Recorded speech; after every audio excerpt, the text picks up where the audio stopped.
नमस्कार दोस्तों, UP news 9 के इस लाइव सेक्शन में आपका स्वागत है। और दोस्तों, इस लाइव सेशन में हम बात करेंगे राहुल गांधी के बिहार दौरे के बारे में।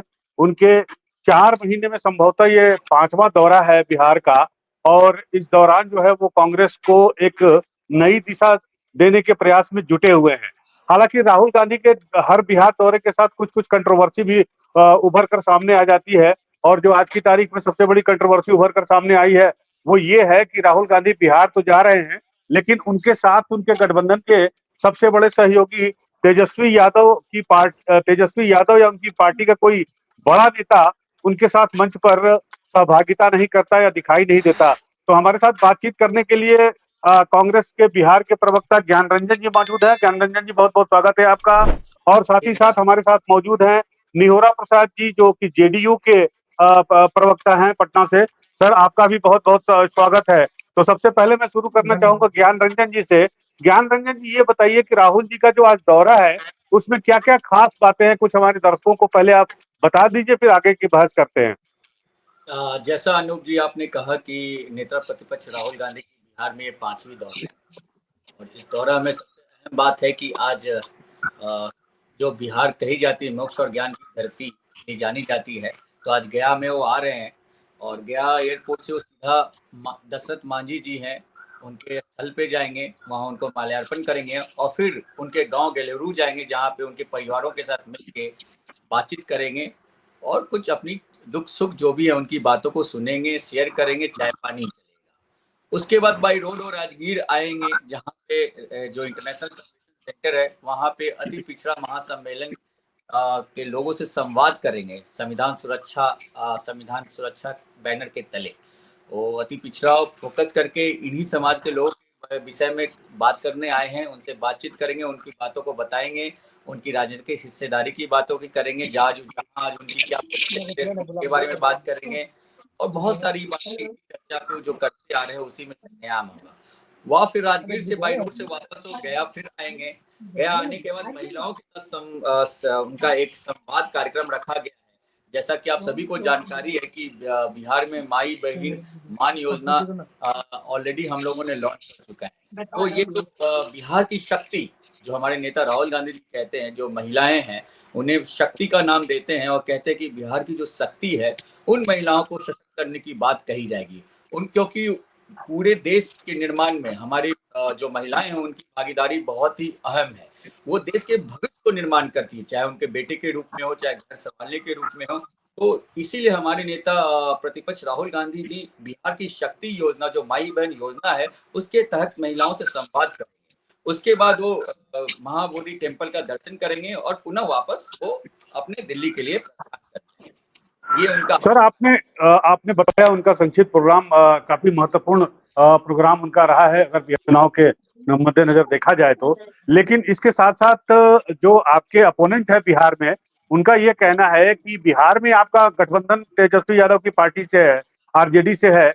लेकिन पिछले 2-3 महीने से ऐसा हो रहा है कि राहुल जी बिहार तो आ रहे हैं, लेकिन तेजस्वी यादव उनके साथ नहीं दिखाई दे रहे हैं, न मंच पर न कहीं और साथ ही साथ कांग्रेस पिछले दिनों कांग्रेस ने जो किया उसमें ये भी किया कि तेजस्वी यादव का जो प्लान था उसको आप ले उड़े, आपने उसका ऐलान कर दिया। इसके बारे में पिछले वीडियो में आपके साथ चर्चा हुई भी थी। तो ये इसको लेकर कंट्रोवर्सी क्रिएट हो रही है तेजस्वी यादव के साथ न होने के लेकर। तो इस पर आप क्या कहेंगे? देखिए, भारतीय जनता पार्टी के पास कुछ करने धरने को है नहीं। भारतीय जनता पार्टी के जो अध्यक्ष जिस तरह से बेलगाम बोलते हैं, वैसे ही बेलगाम पार्टी को भी बना दिए हैं। आप देखिएगा कि भारतीय जनता पार्टी ने 3 दिन पहले अपने पूरे भारतीय जनता पार्टी के जितने भी पदाधिकारी हैं उनके पूरे देश में भेज रहे हैं कि जितने भी अप्रवासी भारतीय हैं, जिसका उन्होंने संख्या का भी जिक्र किया, 2,75,00,000 लोगों से जाके मिलेंगे। तो क्या इसमें जेडीयू, हम और मांझी जी की पार्टी जा रहे हैं? नहीं ना। लेकिन एक बात तो तय होगा कि भारतीय जनता पार्टी ये मान ली कि 2,75,00,000 लोग बिहार से पलायन कर चुके हैं, जिसको जा रहे हैं कि आइएगा छठ के टाइम में वोट लेने के लिए, यहाँ भी वोट की राजनीति कर रहे हो। उनकी चिंता ये नहीं है कि पलायन करके वो चले गए, उन्हें कैसे परमानेंट वापस लाया जाए। लेकिन इसलिए इस चीज को बना रहे हैं कि जाइए उनको मना के लाइएगा कि वोट देने आए। क्योंकि उनमें खास करके उस प्रोग्राम में बोला गया है कि क्या आप बीजेपी के सपोर्टर हैं या नहीं। सबसे बड़ी बात, तो इस योजना में क्या जेडीयू साथ जा रही है? क्या इस योजना में चिराग पासवान जी जो हैं वो जा रहे हैं? क्या जीतन राम मांझी जी जा रहे हैं? उनकी पार्टी के लोग कोई जा रहे हैं? नहीं जा रहे हैं। तो ये इसलिए मैं इस बात को सामने लाया अनूप जी कि देखिए हर पार्टी की अपनी योजनाएं होती है। हम अगर गठबंधन में हैं तो गठबंधन धर्म निभाना अलग बात है, लेकिन गठबंधन हमें कहीं नहीं रोकता कि आपने अपनी पार्टी का विचार विस्तार करे, प्रचार करे, प्रसार करे, अपने संगठन को मजबूत करे। अगर आप गठबंधन में दल के अगर एक घटक दल हैं तो आप जितना मजबूत होंगे उतनी मजबूती गठबंधन को भी होगी। ये तो सोचने की बात है। लेकिन भारतीय जनता पार्टी आज के डेट में जो बिहार की भारतीय जनता पार्टी है, एक नंबर का वो जो उनके जो अध्यक्ष हैं, जैसे वो बड़बोलापन बोलते हैं वैसे अपनी पार्टी को दिशा दे रहे हैं। और आपके चैनल पे मैं क्लियरली बहुत ये कह रहा हूँ, आप कहिएगा तो मैं दिखाता हूँ। आप देखिए किस तरह से रिपोर्टिंग हुई है, बहुत ही मतलब हास्यास्पद है। ये कहते हैं कि पलायन नहीं हुआ है, और आप देखिए इस चीज को मैं आपको अभी दिखाता हूँ, जहां पे बात हुई है कि 1.5 करोड़, आप देखिए अगर दिख सकते हैं तो, अगर दिख सकता है तो दिख लिखता है, लिखा हुआ ना कि बीजेपी 2.75 करोड़ मान रही है कि भेज रही है, तो 150 लीडर को भेजेगी। बिहार के 150 लीडर को क्लियरली भेजेगी। क्या इसमें जेडीयू शामिल है? क्या जेडीयू जाएगी इस पर कि पलायन में इतने करोड़ लोग हैं, वहां पे जाके मना के आएगी? क्या हम पार्टी जाएंगे, जीतन राम मांझी जी जाएंगे, क्या चिराग पासवान जाएंगे? तो ये तो अनर्गल बयानबाजी है।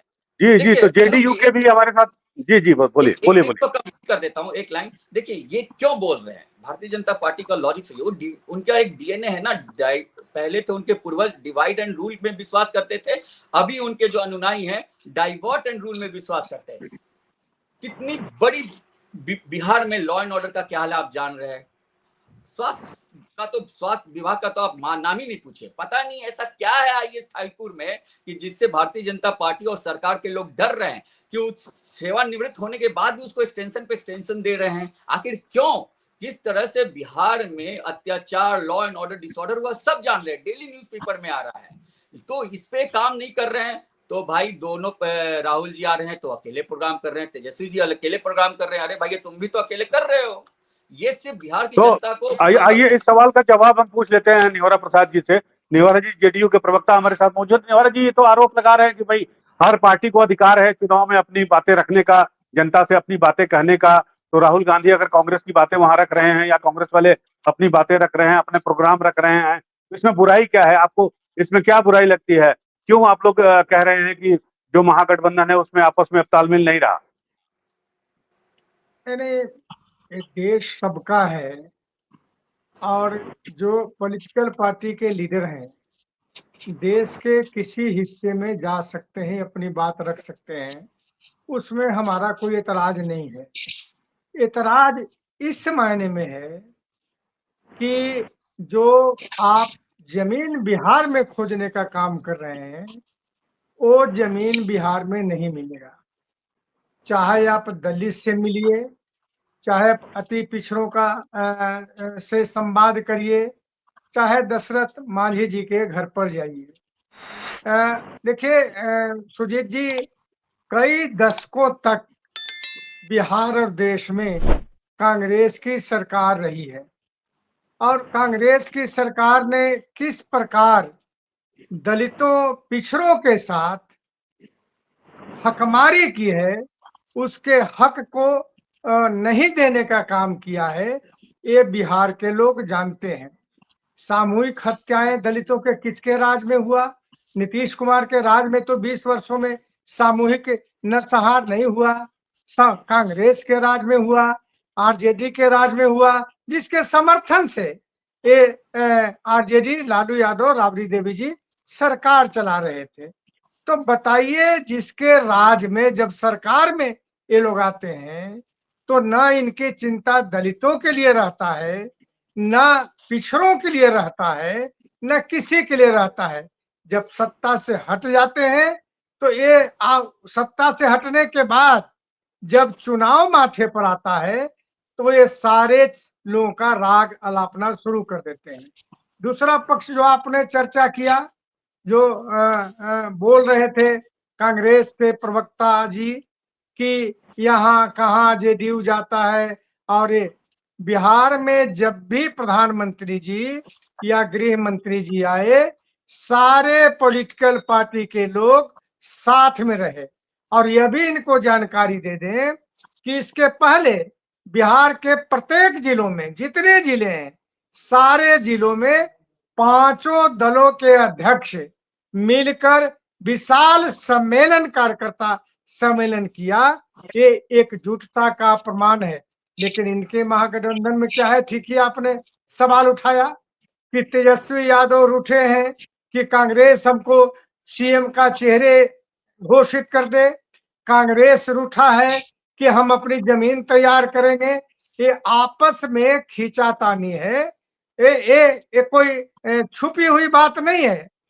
तो इसलिए राजीव जी, राहुल गांधी जी जितने बार आए, हम तो चाहते थे कि जिस समय उनकी सरकार थी दिल्ली में, उस समय भी राहुल गांधी बिहार आते और उनके नेता बिहार आते और बिहार के जो हालात थे उसको देखते और उसके लिए कुछ करते, लेकिन नहीं किया उन्होंने। हाँ, एक दफा आदरणीय सोनिया गांधी जी आई थी जब कुशहा का बांध टूटा था और देखने आई थी। हम लोगों ने चार्टर ऑफ डिमांड रखा था उनके यहाँ, उनके पास शिष्टमंडल में मिलकर, और ये कहा था कि आप वहां नेपाल सरकार से बात करके बांध बनवा दीजिए, लेकिन नहीं हुआ।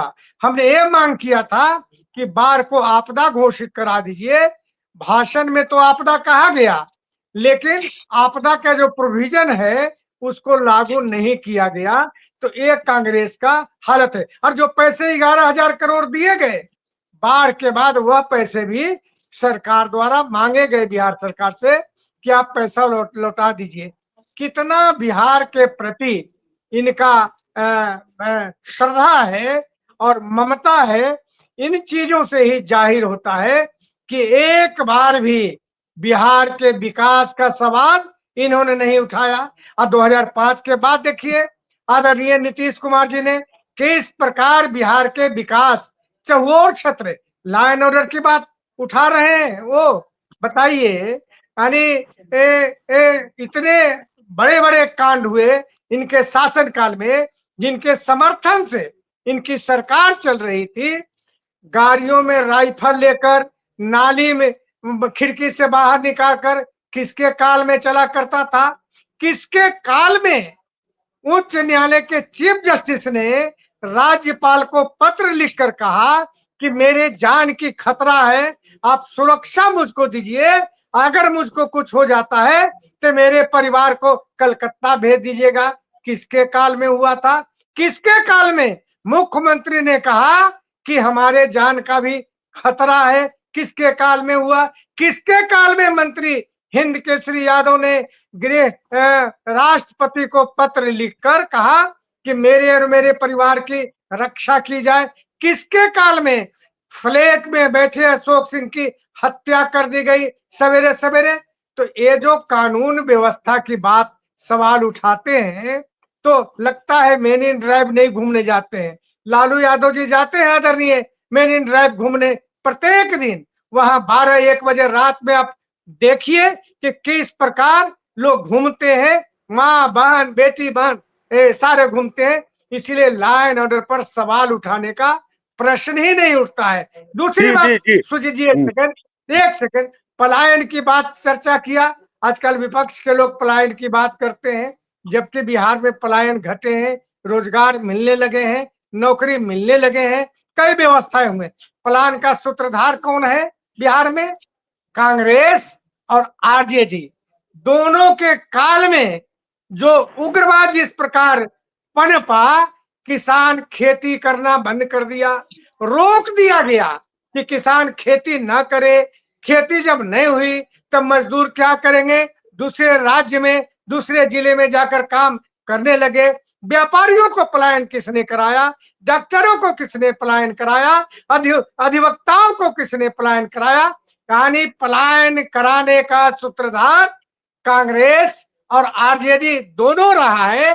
आज मुझ पर आरोप लगा रहे, जबकि हमारे काल में पलायन घटा है, हम घटा है और हम जी पर जी जी आरोप लगा रहे हैं। जी। तो आपके एक आपके राज्य में सवाल पलायन घटा है। है, आपका ये दावा है, लेकिन आप ही के सहयोगी चिराग पासवान जी का ये कहना है कि बिहार फर्स्ट, बिहारी फर्स्ट, और उनका सबसे बड़ा उद्देश्य ये भी है कि पलायन, जो पलायित लोग हैं बिहार से, उनको वापस लाया जाए। तो पलायन की समस्या जरूर अभी तक बनी हुई है, और कब तक दूर होगी ये कोई, मुझे नहीं लगता कि इसकी कोई गारंटी दे सकता है। लेकिन आरोप लग रहा है ज्ञान रंजन जी आपकी सरकार पे, और आपने जिनको सहयोग किया सरकार चलाने में, कि भाई लॉ एंड ऑर्डर वगैरह तो आप ही के समय में से खराब था, और सामूहिक नरसंहार वगैरह हुए। तो इस तरह से आप इनके ऊपर कैसे आरोप लगा सकते हैं कि इनके राज्य में लॉ एंड ऑर्डर गड़बड़ है?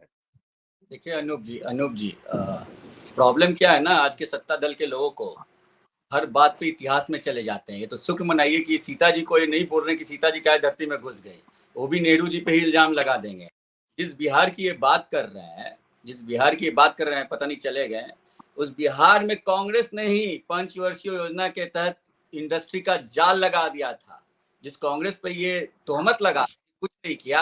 अब पता नहीं इनका जन्म उन्म हुआ है कि नहीं, उतना तो नहीं समझ पा रहे हैं कि क्या ये बोल रहे हैं। लेकिन पंचवर्षीय योजना के तहत पूरे बिहार में इंडस्ट्री का जाल लगा हुआ था। पूरे बिहार में लोग, बाहर से लोग काम करने आते थे। 30-30 चीनी मिल हुआ करती थी। पूरे देश में 27% चीनी मिल का उत्पादन हम करते थे, और बिहार पूरे देश में हम उसको भेजा करते थे। आज इनके डेट में सब चीनी मिल को मार दिया इन लोगों ने। और हमेशा ये पीछे की बात करते थे। पीछे की बात अगर हम करने लगे ना, तो ये लोग कहीं नहीं टिक पाएंगे। 27% के करीब हम इंडस्ट्री में थे। सिल्क इंडस्ट्री था हमारा भागलपुर में, उसको उन लोग खा गए। ये लोग सारे चीनी मिल के जमीनों को खा गए। चमड़ा फैक्ट्री था, उसको खा गए। इतनी इंडस्ट्री हम लोगों ने बिहार में खोला था कि बाहर के लोग आके यहाँ काम करते थे। और ये 18 साल से इन लोगों ने सबको बंद कर दिया, बंदर बांट कर दिया, लूट पाट कर लिया, पेट भर रहे हैं। और इन लोगों के पास कुछ नहीं है, तो इतिहास में चले जाते हैं। तो मैं बोलता हूं कि सत्ता पक्ष के पास कुछ है ही नहीं ना। देखा ना, एक भी योजना, अच्छी योजना की बात नहीं करा उन्होंने, एक भी ऐसी बात नहीं कही जिससे आपको कुछ सही लगे। अब मैं बताता हूं ईमानदारी से, चिराग पासवान को आपने कोट किया, चिराग पासवान पलायन के मुद्दे को कर रहे हैं। जीतन मांझी ने भी माना है, लेबर मिनिस्ट्री उन्हीं का है, उन्हीं का स्टेटमेंट है कि बिहार में इतना पलायन है। 18 साल से सत्ता में आपने पलायन घटाया कहाँ? 2.75 करोड़। और ये कहते हैं कि अति पिछड़ा के हिमायती हैं। तो मैं एक डेटा देता हूं, इंडिया गठबंधन ने ही सर्वे कराया था ना जी, इसके मुखिया नीतीश कुमार जी थे। अति पिछड़ा में मात्र 5% लोग पढ़ा लिखा हुआ है, मात्र 5%।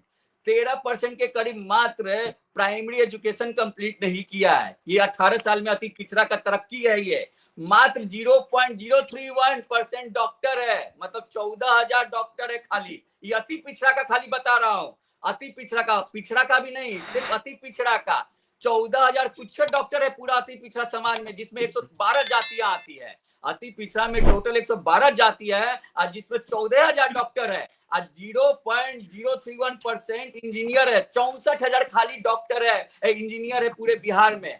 मात्र 6.11% ग्रेजुएट है, ग्रेजुएट। समझ लीजिए, ये अति पिछड़ा का ये लोग कहते हैं ना कि ठेकेदारी लिए हुए हैं। 18 साल के राज में इन्होंने यही किया है। और मैं आपको ईमानदारी से बताता हूं, जब इनको लगा कि अति पिछड़ा की लोग कांग्रेस पार्टी की तरफ बिहार में देखने लगी, तो इन लोग को अब तो है नहीं कुछ बचाने के लिए, तो पीछे वाले चल जाएंगे। तो जाते रहे इतिहास में।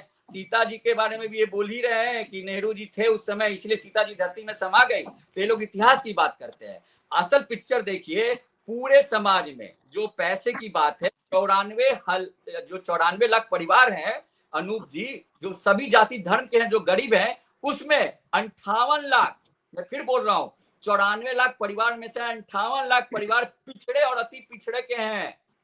समझ रहे हैं? मोर देन 50% अति पिछड़ा का है। ये कहते कि अति पिछड़ा तो सर ज्ञान जी, आपके भी जो नेता हैं राहुल गांधी जी, वो लगातार तो इन्हीं पिछड़ों, अति पिछड़ों, दलितों, महादलित, संविधान की ही बात उठा रहे हैं।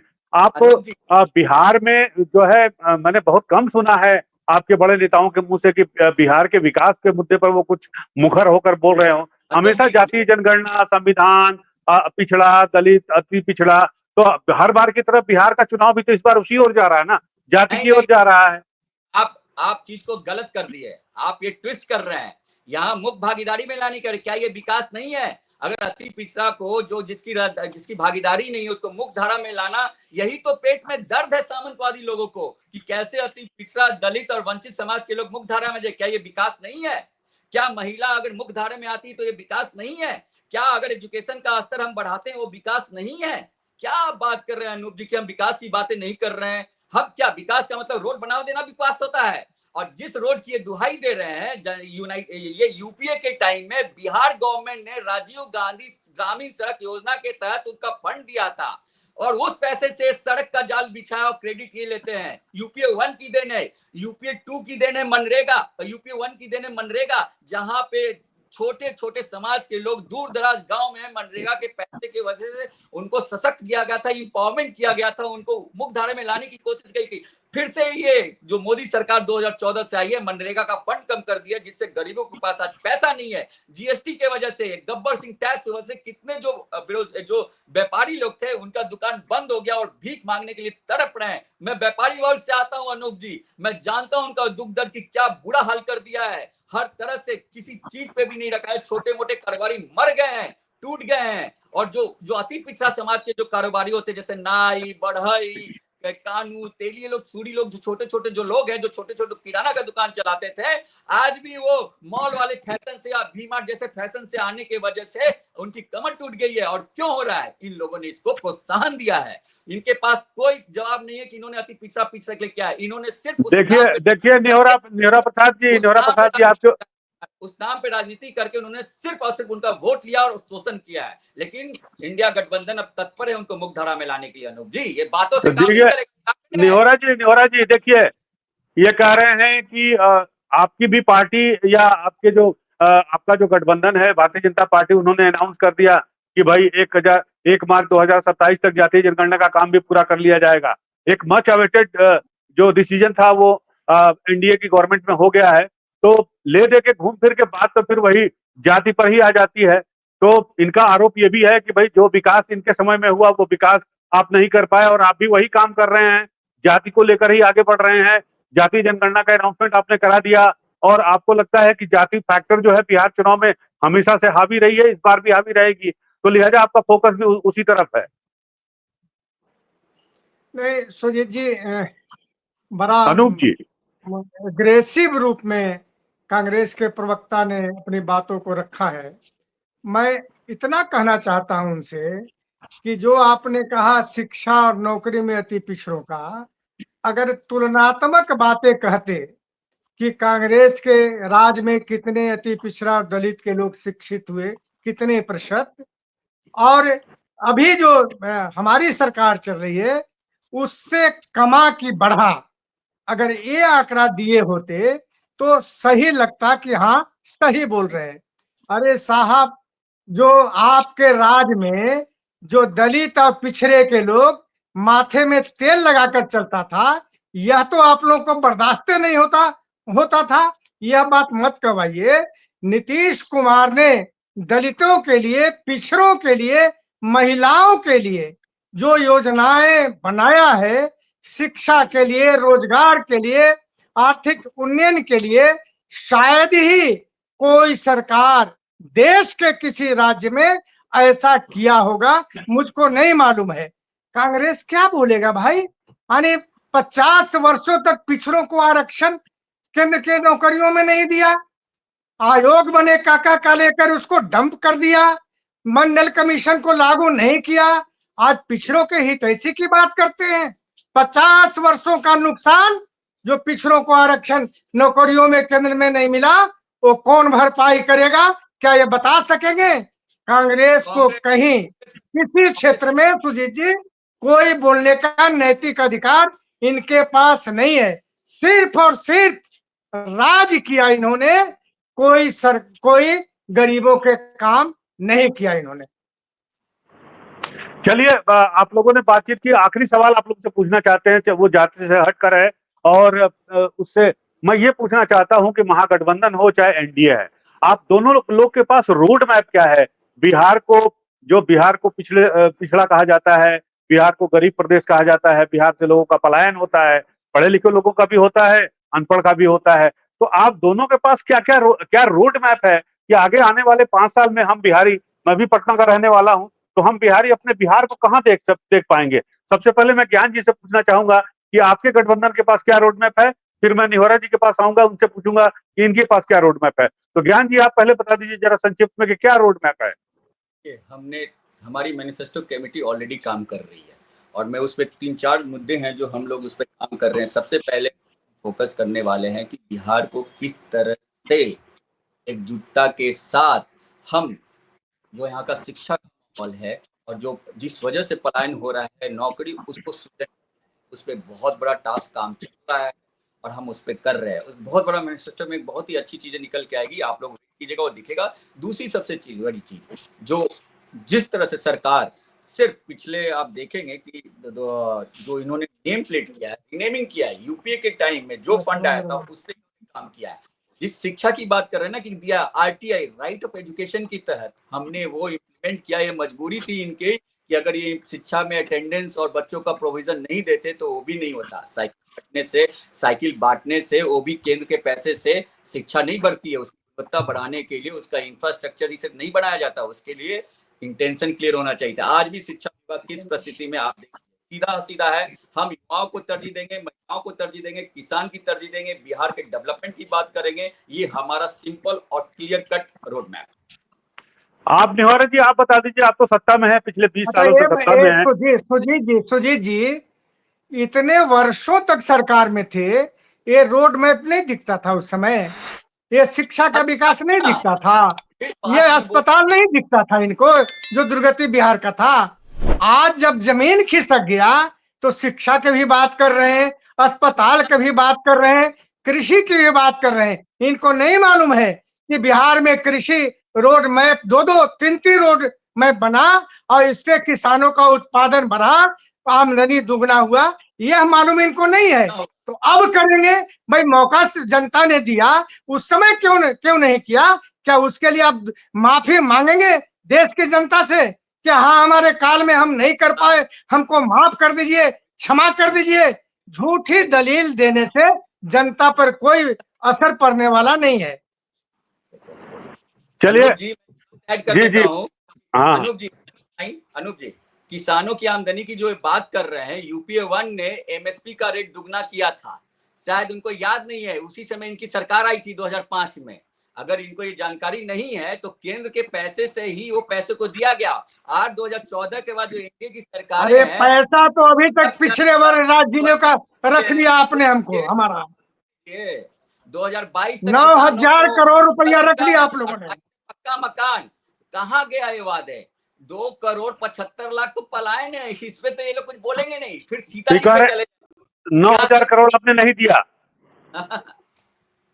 2 करोड़ इनका अधिकृत डाटा है। ये कैसे इससे भागेंगे? एनसीआरबी का डेटा है, इन्हीं का केंद्र का डेटा है, इन्हीं की सरकार के डेटा की इतनी क्राइम हो रहा है। फिर ये आ जाते हैं तुलनात्मक। अरे तो उस समय बच्चा भी पैदा होता तो छोटा होता है, उस समय थोड़ी बोलिएगा कि माँ का दूध पिया कि नहीं पिया, उसमें माँ की क्या गलती है भाई? उस समय वहां नहीं बच्चा होता। ये लोग सिर्फ इतिहास की बात करेंगे और जनता को राज कर लिया। अब इनका राज चला गया, अब आने वाला नहीं है इनका राज इंडिया। चलिए नेहोरा जी कह रहे हैं कि आपका राज चला गया। अच्छा खत्म करिए। हम लोग बिहार में कहावत है, मुंगेरी लाल का हसीन सपना। ये लोग मुंगेरी लाल के हसीन सपना। अच्छा किसको बनाइएगा? चार्जशीट को जिस पर दर्जनों केस है उसको मुख्यमंत्री बनाइएगा? कौन चेहरा आपका जरा बताइए तो। राहुल गांधी यहाँ बनने आएंगे मुख्यमंत्री? किसको मुख्यमंत्री बनाएंगे? हमारे यहाँ तो घोषित मुख्यमंत्री है, इनके यहाँ कौन मुख्यमंत्री होगा? ये भी सवाल है कि बता दें। मुख्यमंत्री है या बीजेपी ने सर बोला है कि नीतीश कुमार ही मुख्यमंत्री के चेहरा होंगे? अभी तक बोला है हमारे यहाँ नीतीश कुमार मुख्यमंत्री के चेहरे हैं, आपके यहाँ बताइए। तो ये नहीं हम बोल रहे हैं कि हमारे नीतीश कुमार है, आप बताइए ना भाई। इसे कहते हैं मुंगेरी लाल के हसीन सपने, बीजेपी नहीं। अरे आप नाम तो बताइए, हम तो नाम बता रहे हैं। तो नाम का आप तो नाम बताइए। बीजेपी ने बोला क्या? हम कह रहे हैं गठबंधन। अरे बीजेपी को छोड़िए ना, मैं बोल रहा हूँ ना, आप बताइए तो। आपके बोलने से कुछ नहीं होगा। आज भी सरकार पीछे से अब आपको पता नहीं है। चलिए चलिए, बिहार के चुनाव नजदीक आते जा रहे हैं, इसी के साथ राजनीतिक सरगर्मियां तेज होती जा रही हैं। और अभी आखिरी बिंदु पर जो बहस हो रही थी वो ये कि एक तरफ से चेहरा डिक्लेयर है, दूसरी तरफ से अभी थोड़ी पेशोपेश की स्थिति है। राहुल गांधी जी फिर एक बार बिहार में हैं, लेकिन इस बार फिर बिहार में उनके साथ तेजस्वी जी नहीं है। इसी पर ये चर्चा आधारित थी। आप दोनों हमारे साथ आए, हमारी बात की। आप दोनों का बहुत बहुत धन्यवाद।